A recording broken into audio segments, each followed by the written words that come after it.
Hi, welcome everyone to Weekly Wise. Today is October 20th, 2015, and we're happy to have our guest Heidi Totten with us today. So let me tell you about Weekly Wise. It started as a way for Matt and myself and our wives.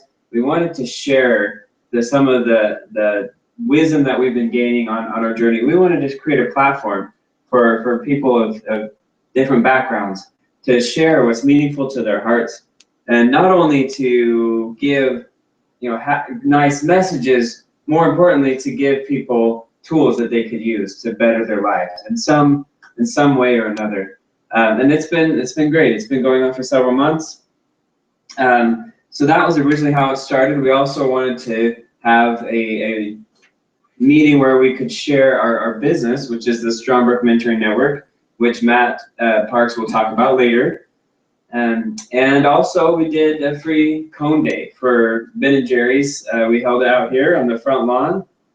There were how many people? 1,200 people that came, and we had a lot of leftover ice cream from that event. And so we put the three together, and here's Weekly Wise. So Weekly Wise, WHYS. It's the message from your heart. It's the why. It's what gives people meaning, what drives them. So we're really privileged to have Heidi Totten here.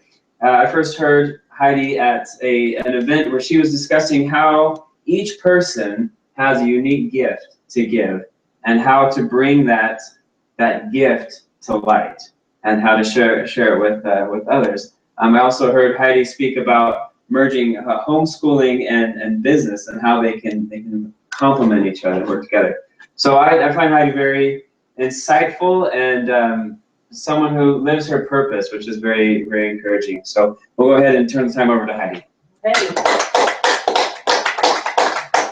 Well, thank you. I'm really excited to be here. I've been really excited about this, not just from a standpoint, make sure I'm not cutting my own head off, not just from the standpoint of, I love to talk, but also because of the way that my life has changed in the last 6 months. It completely has created a shockwave for my life, for the life of my family, and even in some ways in friendships and people that I associate with. So I want to share a story first about my cute son and what happened last night.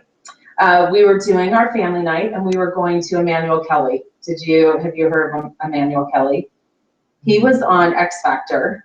And he is from Iraq, and he 17 million views. Anyway, he performed at the Parliament of the World's Religions, which was in Salt Lake this weekend. And so then he came and performed for us at a mortuary.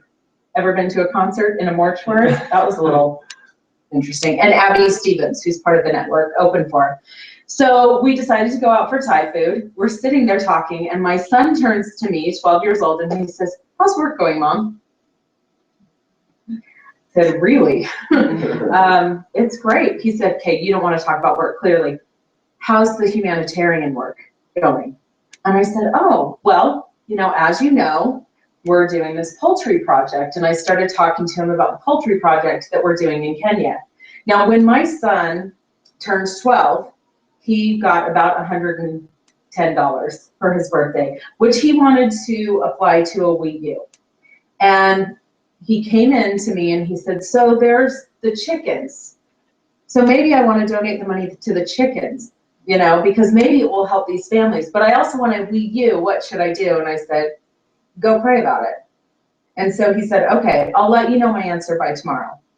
He leaves, he comes back in and he said, "Mom, I don't need to pray about it. God told me all the money goes to the chickens. The Wii U will show up." And I'm like, yes. Who cares about the $110? My 12-year-old, oh my word, just gave up electronics, I was just, told everybody, including Facebook. And so he said, "So tell me about the poultry project." And so he starts asking me questions, grilling me. And finally I said, "You know what? I'm actually going over to Kenya to set up this project." So, and I've kind of been talking about it a little bit to one of my friends in Kenya, but once I know more, and he said, "Clearly I need to have a conversation with him. Can you set us up on Skype?" And he said, because this is my project. I helped fund it, and this is something I'm gonna work on until I leave home. Yes. You know, like, oh my gosh, there's my why, right there, there's my why. You know, so in thinking about what I wanted to talk about, he provided my why. Because if I can inspire my 12-year-old son, then seriously, like, my work is done. You know, this is awesome. And so I want to backtrack a little bit. About 2010, I was wrapping up my illustrious career as a technical recruiter, where I've worked in the DC area during the whole .com bubble and everything, and then worked through the 2000s, and after 9/11, worked for companies like America Online, recruited for Overstock and Goldman Sachs and Adobe and Nobel, all of the big companies, plus all over the world, because I lived in Washington, DC. And I started a company with 2 business partners, and collectively we had 30 years of experience in recruiting. Collectively, we had about 0 years of experience in running a business. So after 1.5 years, one of the partners said to me, I don't think you should be taking a draw from this company because you're not supporting a family. And I was like, ouch. And to that point, I brought in the most revenue for the company. So I stepped out and I left about $25,000 on the table. And I said, okay, now what? What am I supposed to do? And that was the fall of 2011. So I turned 40 in March, and for my 40th birthday, and I know everyone in this room would do the same thing because I know y'all. For my 40th birthday, I decided to go to a business retreat. See, I told you, y'all would do the same thing.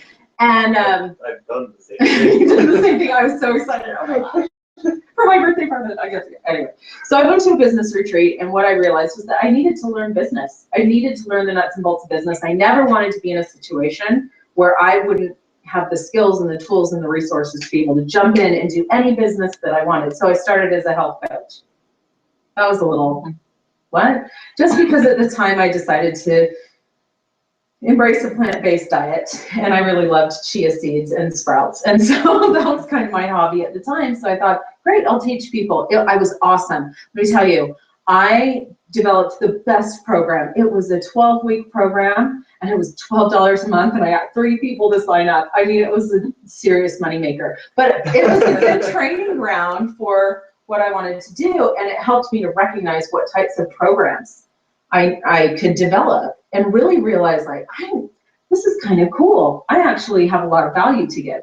So over the years, I kept investing and investing and investing. And how many of you have invested in your own education? A little bit? Like tens of thousands of dollars, maybe? Yes, absolutely. And I feel like none of that is wasted. And what I really have gained from it is that this is so valuable. And all of your minds are valuable because you all have retained the stuff that you wanted to learn. That's what we were talking about, is that you learn what you want to learn. You retain what you want to retain. So at the same time, I started this very intensive 2-year business coaching program. I was like, okay, my daughter's about to be in 1st grade, like freedom on the horizon. And I had actually started the charter school that they went to. So it was perfect. I was on the board. I was on the founders board. I was on the parent teacher organization. I was in, and I got that homeschool. Excuse me, what? So what's interesting is that the majority of the founding board from that charter school pulled their kids out and homeschool. So we started a school and then we decided to homeschool. And so I was like, how on earth, what on, I'm like in business and my kids are, But I said, okay, that's what I'm gonna do. And so I pulled them, and for a while we did let's all sit in the living room with mom with the whiteboard and we're gonna teach about nouns and pronouns, which just worked so well. Let me tell you, they were just fascinated, and that didn't work. So finally I said, okay, how do we set this up the exact same way that I'm doing it? Groups, mentors, right? So they started going to different groups. I started finding mentors. The most amazing thing was that I stumbled upon a homeschool support group It's actually run by Jana Stout, Gerald Rogers' former spouse. And my kids have been going for 4 years. And it's art and music and science and history. And then they integrate all of it with a bunch of Kung Fu. It's awesome. It's so awesome. So you've got Jana who's playing the guitar, and then the Kung Fu master who's like this. You know, so my kids have had these incredible mentors. And 99% of the time, when I say, where did you learn that? Ignite Academy. So 4 hours a week. And all the stuff that they've really learned has come from Ignite Academy. So I kind of kept rolling with that. And I continued with the business side. Everything just fell into place. If I needed to be away for the weekend, it actually worked out better because go figure, when your kids are homeschooled, you don't have to deal with the pickup and drop off, you know? So I didn't have that every day. And I didn't have teachers calling me or emailing me at 9 o'clock at night saying I need 300 Q-tips by tomorrow. I'll let you know why. You know, it just seemed like I went from being held hostage, you know, to actually having this freedom. And we tried online charter schools for a while and did all of that. And finally, last year we said, okay, we know what we're doing. So when you said like, how do we stand it? I will tell you that I hire mentors, I use tools, and I use systems to run my business and my homeschool. And oddly, I use the same system for both. So about a year and a half ago, I was sitting in my office and got that tap on the shoulder. And God said, you actually need to turn your homeschool system, you know, how you're using this into a program and teach other people. And I said, okay. So for 3 days, that's what I did. I just did videos to train other people how to use this system and how they could use it to balance business and homeschool. And then I was like, okay, I did it. All right. And then I just didn't say anything. I just did it. And a week later, the director of the Home Education Council of America messages me. Never had talked to her before. She said, I had no idea that you do what you do. And I said, oh my, what do I do? Because there was that health coach thing a while ago. What did you find? You know, there's still that website out there somewhere. And she said, we're about to launch the Not Back to School Summit. We have 30 different presenters. It's 60 different presentations. And I would love to have you present on balancing business and homeschool. And I seriously, like, my jaw dropped. And I said, okay, all right. Okay, sure. And so that started this whole thing where I started speaking on balancing business and homeschool, which is really, I mean, like that. It was this ripple effect. And suddenly I became the expert on balancing business and homeschool. And I said, okay, great. But how did I create this? You know, and what am I supposed to do with it? And how am I supposed to monetize it? Because I'm speaking all over the place.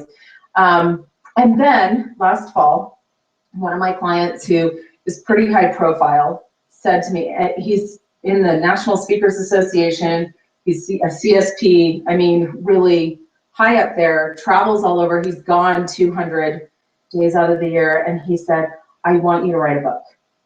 I want you to write the book on balancing business and homeschool because I want to homeschool my kids and I want to know how you do it.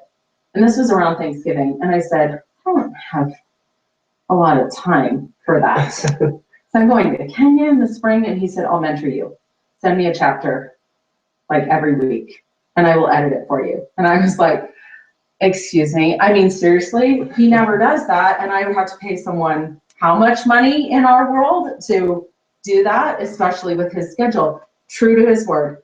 So I was sending him chapters like crazy, and I had all these big bubble edits from him saying, what about this? What about this? Asking me questions. And then he wrote the foreword for me. And I was just like, this is awesome. This is crazy cool. And then I set a goal. I said, I'm going to launch this on my birthday. And my birthday is my daughter's birthday. That was March 3rd. So I'm going to launch it on my birthday. And it is going to go bestseller. Because really, bestseller in homeschool on a Tuesday is the category on Amazon. So I just thought it would be fun.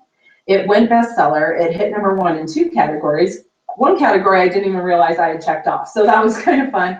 And then 2 days later, I went to Kenya and my life radically turned upside down. So much so that when I got back from Kenya, somebody said, "Hey, how's your book doing?" And I paused and I said, "Oh, I wrote a book." I literally had forgotten that I wrote a book. But what's fabulous is that because I put myself out there, it gets referenced all the time in groups. I see, you know, in homeschool groups, I see my name tagged. Oh, talk to Heidi, talk to Heidi, talk to Heidi. So now it's bringing me clients. And now it's bringing me people who want to know how to balance that, or even just balance their life. And I taught 3 things: systems, tools, and mentors. Because when you have those 3 things in your life and in your children's life, then everything kind of clicks and it works together. So Kenya, when I got back, I mean, first of all, Kenya is, have any of you been to a developing country? Okay, what country? Angola. Angola? I don't know Costa if it counts. Rica. Costa Rica, I don't know if it Costa counts as developing, but it's Rica. in the Caribbean. Okay, so anywhere that there's extreme poverty. Mexico, probably, yeah. I Costa mean, Rica qualifies for extreme poverty. They're definitely that. yeah, anywhere where you literally see people who their entire goal is whatever their next meal is. They can't think beyond that. And yet they're the happiest, most loving people I've ever encountered. I've never experienced love like that. And it just blew my heart wide open. And I was just, what am I feeling? What am I experiencing? Who are these people? And why do they get it? Why do they get it and we don't? And how on earth do we bring this back to our community? You know, because we've got, I mean, don't get me wrong, like our personal development community in Utah is awesome. We do a lot of really cool things. We love on each other. We sing Kumbaya, we break arrows. We do all these really cool things. But what they have is an understanding that we don't. And so I just, it's like, how do we do this? And then a friend of mine said, "I really can see you taking homeschooling families to Kenya." Boom! I was like, oh yeah, that's gonna happen. So I threw it out there on Facebook in a few groups and said, hey, anyone interested in doing a Families Mentoring Families program in Kenya with their kids, take your kids over and you work with families and you learn their life and you share your life. And 75 emails the next morning hit my inbox. Just email me if you're interested. And then I thought, I might need to actually set that up. I might need to go to Kenya and actually figure out how that will all work. So here I am, you know, fast forward 6 months later, in 2 weeks from tomorrow, 2 weeks tomorrow, I get on a plane and I go over there and I'm going to create the Families Mentoring Families program. And the whole goal behind it is not to change them, it's to change us.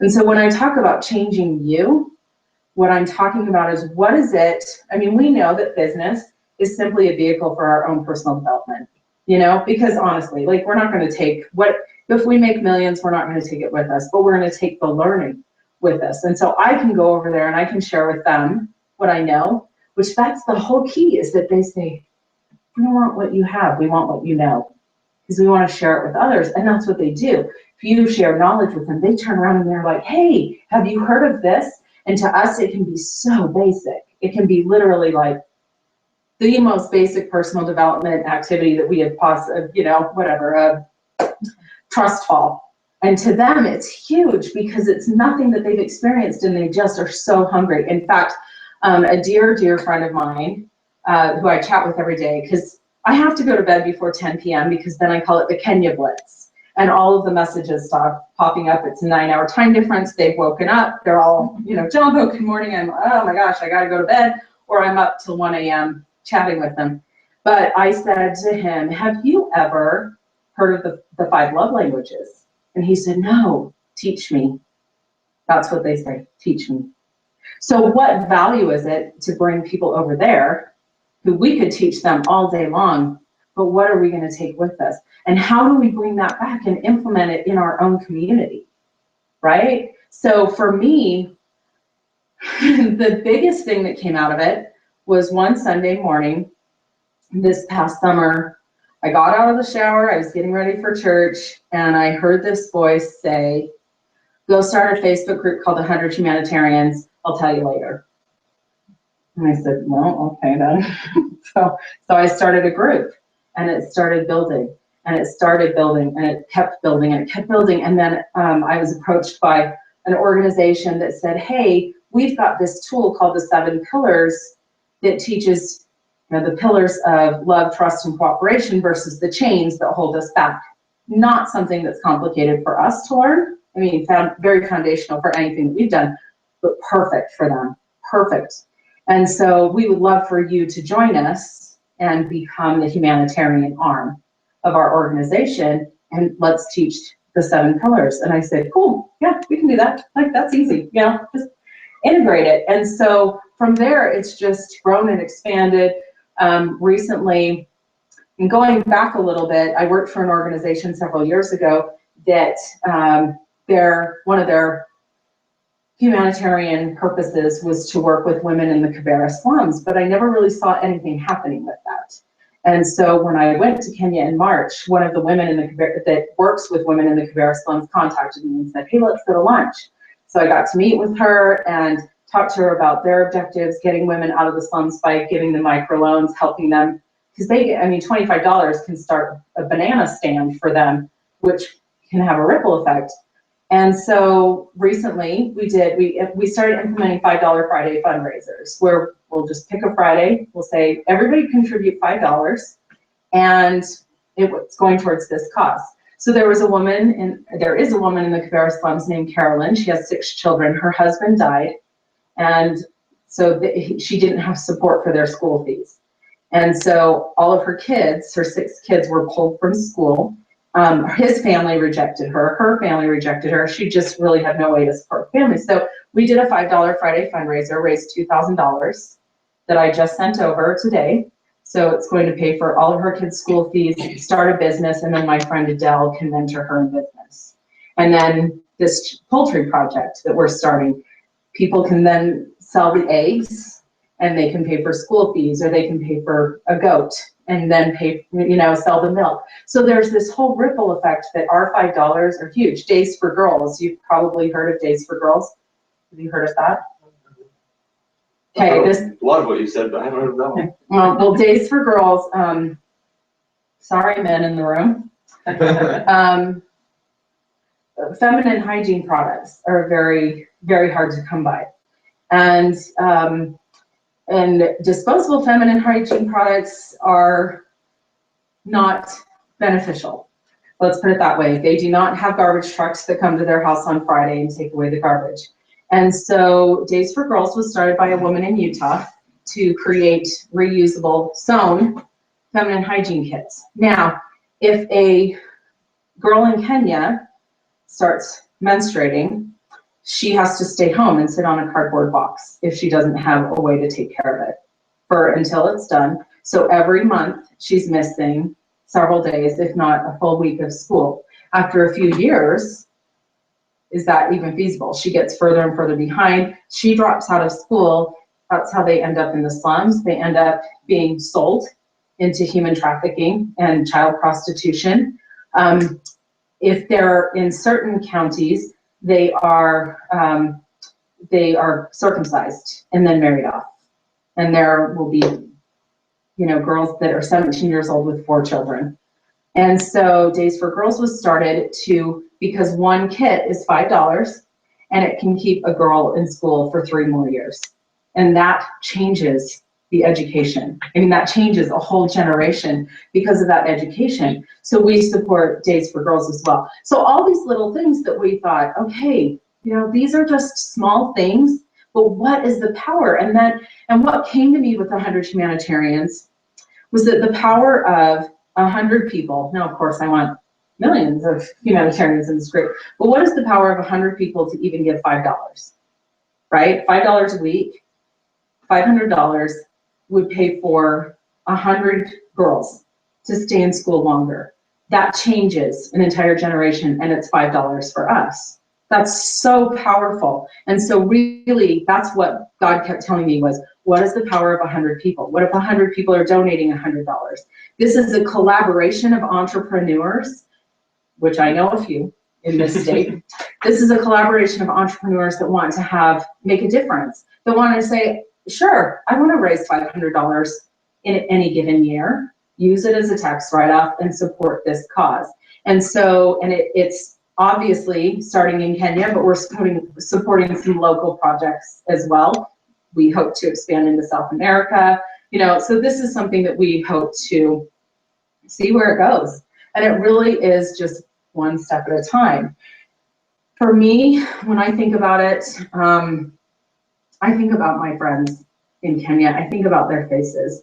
I think about, you know, Christine, who taught herself English by watching YouTube videos and is a seamstress and is now sewing 3 dresses for my daughter, because why not? Why wouldn't I pay my friend to sew dresses? So, I mean, a beautiful dress. I sent her a picture of this fabric and I said, please make a Christmas dress for my daughter. She said, send me a picture of her. I sent her a picture. She sent me back a picture of the dress.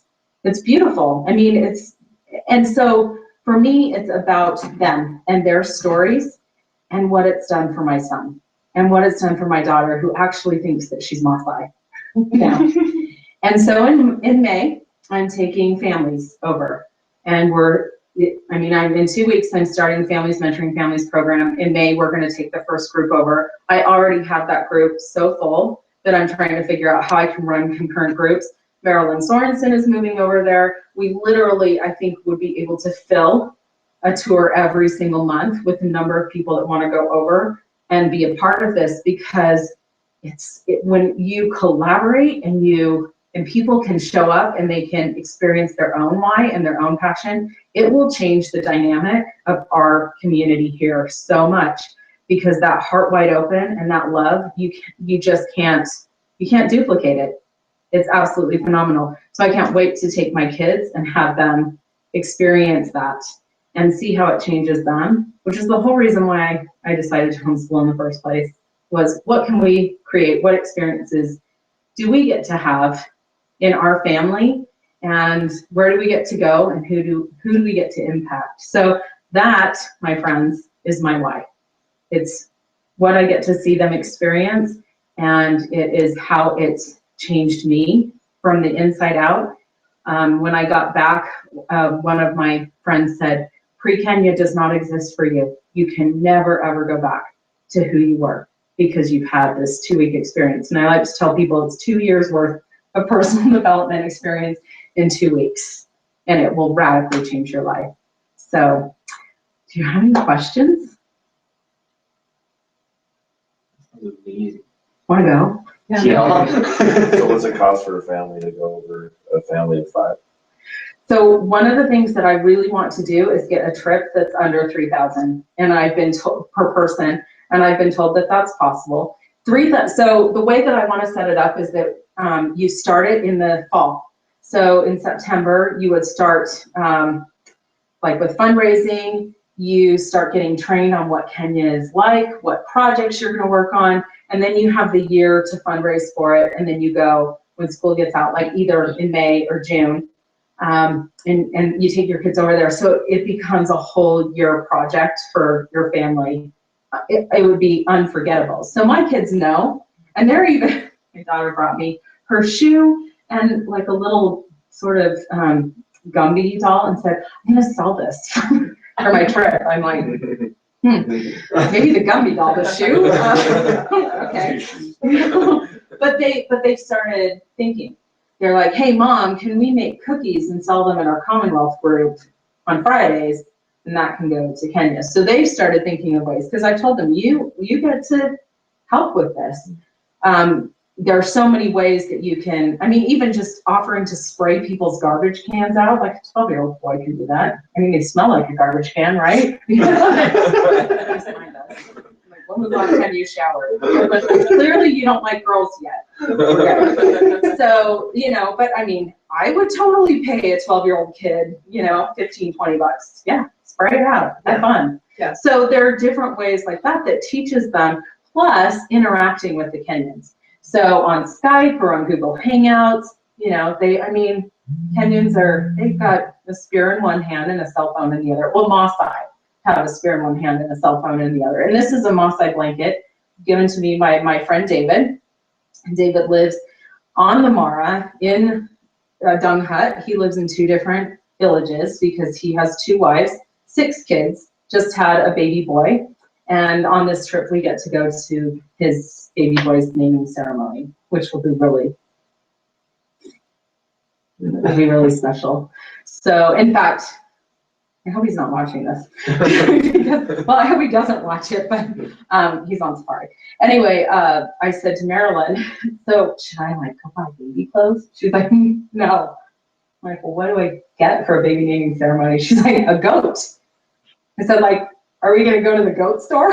Pick out a goat? And she said, yes. I was like, okay, let's go to the goat store and get a goat, you know, because that's reality. I mean, that means that they can use goat milk, and I mean, that provides for that child. So really, you know, the things that I get to learn, elephant raids, you know, things like that. Gotta go. An elephant's trampling through a village. Okay, you go. Yeah. I mean, that's just, it's seeing a totally different way of life. And when I was in Kenya, he gave me this blanket. So it's just a Maasai blanket, but it's, you know, special to me because he's a very dear friend of mine. I just think of him like a brother. So absolutely, I would love to put together and figure out how to get a family there. And because to me, I mean, I see that as being the best way that then we can bring it back to this community and say, okay, now what do you want to do?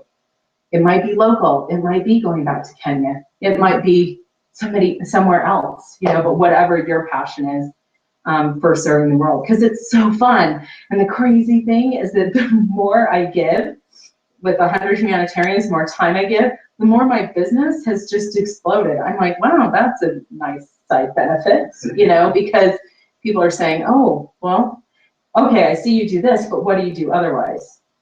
So it really has become a really cool ripple effect. So like I said, I set the intention. People come to me and they say, well, how much does it cost? I'm like, do you want to go? Yes. Okay, guess what? We can figure it out. But the money is not the issue. It's whether or not you want to set the intention and go. So how do you get on the list to go to Kenya? you just email me. I kind of know how to find you guys. For those who may watch later, do you want to say your email address? Sure, you can send it to 100 Humanitarians, the number, 100humanitarians@gmail.com. So, yeah. Awesome.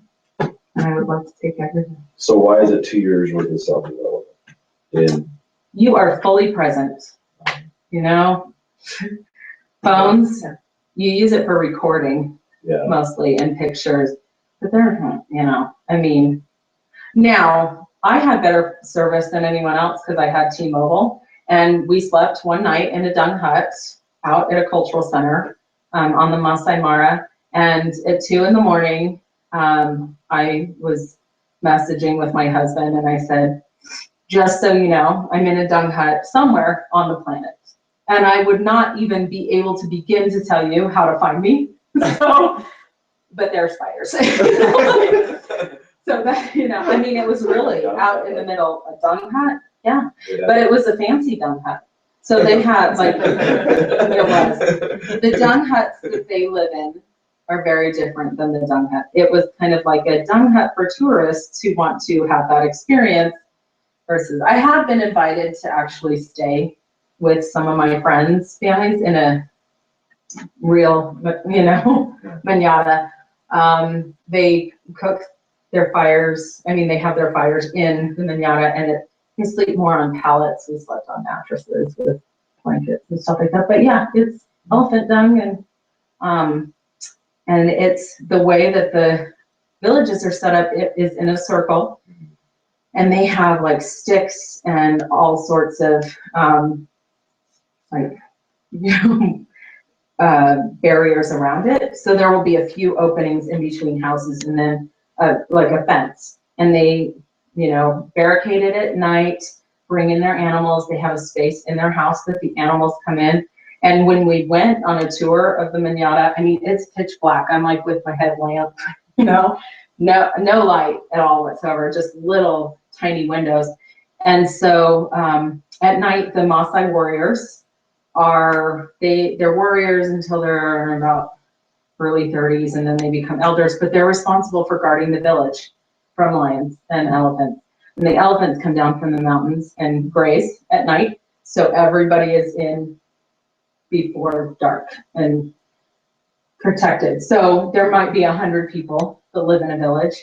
And if you've seen the necklaces that Ann Webb has brought back from Kenya and sold at different events, those are made by women in the Nkolale village. And I watch them. They sit on blankets under a tree and create those necklaces. So they actually are beautiful, beautiful women. They don't speak English very well, but yeah, the warriors they're circumcised at around 12, and then they are raised to fight lions. So they will have a spear that they can just chuck, and they always have a machete on them at all times. So How often do they kill it?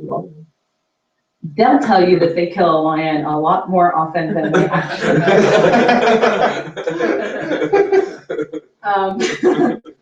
do. So a few months ago, there was a Maasai in Utah. That's my friend David's best friend growing up. And The one that he's, came to convention, the one that we saw. no, that was JJ. That was JJ. So this is a guy named Steven. He goes to the University of Oregon. He's been in the States for 6 years. So we go out for Indian food. And so I'm grilling him, like, what about this? What about this? What about this? And he finally kind of smiled and he said, so Maasai warriors are kind of like American Boy Scouts or cowboys. And the taller the tail, you know, the more interesting. And certainly, you know, I mean, it's absolutely hilarious to listen to their stories. And JJ even, if he's watching this, I called him on it, but he was telling a story at an event and was saying how he was circumcised, you know, by a machete instead of because the scalpel broke, and he had to endure it for 8 minutes. And I'm just sitting there looking at him. And afterwards, I went up and I said, Maasai don't exaggerate at all, do they? And he just busted up laughing. So yeah, I mean, they have phenomenal senses of humor. Now, Kenya actually has only been a country for a little over 50 years. It's 42 tribes it was British territory, 42 tribes that they said, okay, now you're a country. So there's, you know, been a little bit of adjustment, and especially like with newer generations. I mean, there are people that live in Kenya, older people that have never even seen a Maasai. And the flag, the Kenya flag, that's a Maasai shield. And so they know about the Maasai because they're the warriors. And but you know, it's very people really stick to their tribes, kind of like here. Once you find your tribe, you stay with them. So it's been fascinating to learn about the culture and ask questions. And they're just beautiful, funny, really funny people. They really do have great senses of humor. So you can get them to laugh easily. Yeah. So join my list. We'll go to Kenya. Awesome. All right. I don't know how much time I have. I started An hour thing. Well, I guess your time's up, it just. oh my word, I've gone 6 minutes over. Okay, It's all thank right. you so much. As you can see, I'm really passionate about this, and I'm so excited to go over. I just take 15 sleeps.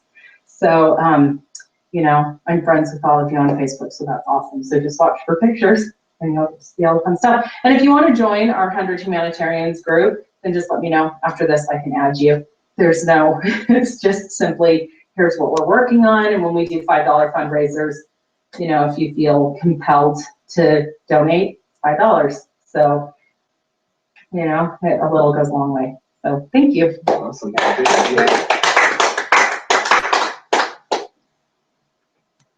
Thank you again, Heidi, so much for coming and sharing your passion. It's always exciting to feel that energy. It's wonderful. So I'll introduce Matt Parks. He's going to talk to us about the Stromberg Mentoring Network. Matt Parks is my brother-in-law, and we have been an important part of each other's lives for many, many years. One thing that I admire about Matt is that he is always dedicated to how can he use his gifts to bless others' lives.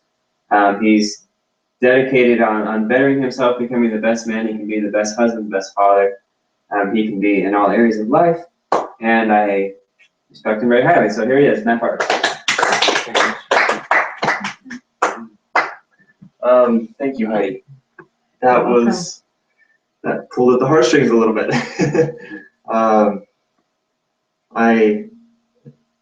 In my experience in Costa Rica, and it looks like you have one of your things that looks a lot like a Costa Rica flag, so I got to look at that closer. But in my experience there, I remember clearly a time where we were in a home of a family.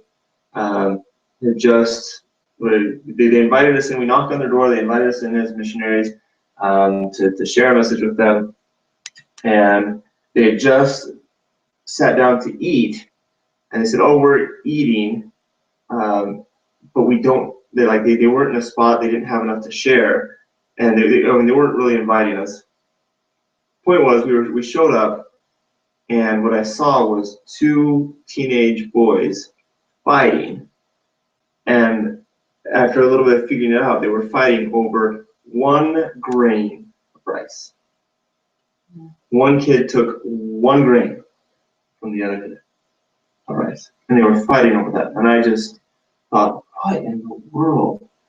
And looking around their home, they had nothing. It was cement, bulk, and nothing. And it's a humbling experience. It does. It affects you. It changes you to see that.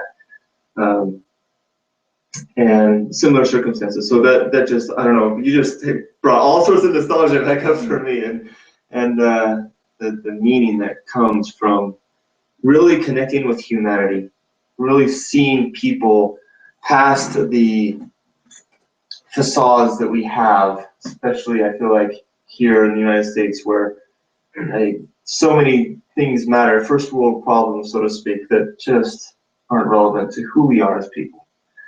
And the humanity of us, and becoming, the purpose of life, which for me, I feel that a fundamental characteristic of the purpose of life is becoming the best we can be.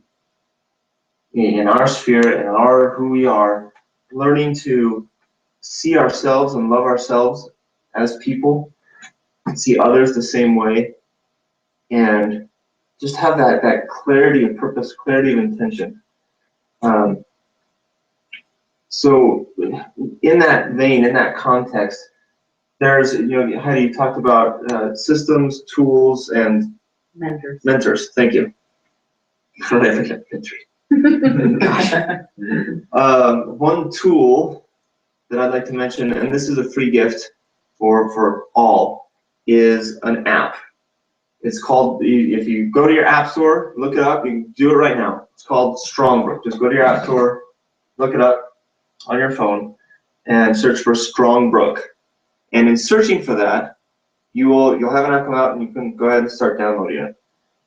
To tell you what this app is and why you're downloading it right now, it's all about mentors, like Heidi was talking about. It's about mentorship. It's about people who have walked a walk in their life, have seen a vision, have taken a path that can now look back and inspire others to do the same. There's a man who I admire, his name is Robert Hales, who recently spoke and said, more or less to the effect that it is important that we prayerfully select mentors who have our spiritual well-being at heart. And that if we want results that are different than what we have now, we need to reach up and not across. Be careful of taking advice from your peers. Those were his comments. Why would that be? Well, if you want different results from what you have now, then you want to find someone who has those kinds of results so they can show you how to get there, right? That's what we're looking for. And so imagine a network of masses of these people that have achieved results in their life, and they're looking back to serve others. Has anyone ever read the book Jonathan Livingston Seagull? You guys read that a long time ago? Okay, I love that book. I think I read it over 10 times. and I just read it twice this last couple days. What's it called? Jonathan Livingston Seagull. It's a That's very the name of the short, book? yeah, phenomenal little book. But I'm not going to give spoilers, but it is about a seagull that loves to fly, and he's just an outcast for it. And in the end, he comes back to help others that were in his situation, that want to fly, that want to break free from the feeling that they are stuck in whatever society has programmed for them, they feel. He just wanted to break free, and so he came back to help others that were in that situation. That's what mentors can do. What are your dreams? What are your hopes? What do you want to become, and what do you want to achieve? Hearing Heidi is such an inspiration to hear and feel the dreams and purpose behind all the work that you're doing. What is your dream? And who's going to help you get there? Because let me tell you, in life, it's not an individual conquest. It's a team sport. And we're here, we help each other, and we each have our individual purpose, and we all serve each other by honoring and living that purpose. And having those mentors to help you get there is critical. It's absolutely a crucial part of it. So, mentorship. This app has numerous mentors from all walks of life, whether it's fitness, whether it's mindset, whether it's finance, relationships. And these people can help you. In this app, they have their content on this app that you can consume for free. And you're going to find people that are going to resonate with you more than others. That's a natural, wonderful part of life. Right? Some people, like me, I feel rather emotional and vulnerable just from listening to Heidi. It really connected with me. I know there are people that it doesn't. We're all different. But you can find a mentor that resonates with you and pursue and reach out to them and learn more. For us, one of the mentors that Bonnie, my wife, and I have selected for the current time and where we're at is a couple people by the name of Gerald Rogers and Chris Crone. And in the mentoring that we've chosen in with them, we've had some amazing experiences. And for me, one of the most, I did it mostly interested in finance and building business. That's why I jumped into this. What I didn't expect was how much it was going to impact my relationship with one. And we've always had a good marriage. We've been very blessed. I feel like we've always had a good marriage. But like most any marriage, I would imagine, it's not perfect. We have room to grow, always. Since we've done this, just in the last month or two, I feel like our marriage has exploded. The connection that we have together has shot through the roof. It's been amazing. This would not have been possible without the mentorship we've been receiving and the work we've been doing in our own mindsets, in our own selves. So what's your dream? And who do you have to become to get there? And who do you need to help you on your way? Those are the questions. That's what we're talking about. So this app is about these mentors, and you're gonna see a number of them. For those of you that are like, okay, that's interesting, I'll look at it. You're kind of like, well, you're not jumping in and saying, heck yes, this is what I want, I'm in. That's fine. Get the app, look at some, find one that resonates with you, and just enjoy it. Experience it. Others of you may be saying, man, heck yes, this is awesome. Like, download faster. Give me this app. When you download it, you have to create a free account, so it's no big deal. To access it, you do need an invitation code. So whoever invited you here, get with them to get your invitation code so you can access it and log in, and start just consuming it. And if you're that kind of person that this is just resonating with you, and you're like, I'm in. I want, like, feed me more. If that's you, awesome. Those are the people we especially love to work with. If you're not there right now, that's fine. When I started, I was a heck no, quite frankly. Then when I heard some of these things, I was like, heck no, what do I want to do with that? And I've experienced a little here, a little there, and I've become a person that's, heck yes, give me more, I want it. I've seen what it can do for my life, and I love the experience. So if that's you, then I would recommend going to a site, strongbrook.com/events, and signing up right now for the November 7th Strongbrook Live. That event is going to be phenomenal. It's a one-day event. It's $69. It's a heck of a deal for the value you're going to get. They're going to be talking about finance. You're going to be hearing about the ways the wealthy think versus the way that the average people think in society. You're going to be talking about relationships and how to improve them, how to take your relationships to places that you want it to be. A little bit like Bonnie and myself have been experiencing. It's been just, I can't even put it into words how fulfilling it's been. Well,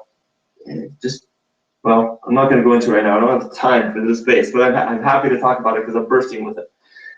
You're going to be learning things, just all sorts of value in this one day. Business, finance, relationships, you name it. What do you want? Come to this event. If you're feeling it, come to this, go sign up, pay the $69, and come enjoy this event. And find out what your next steps are. Find out, what your next steps are to live your dream.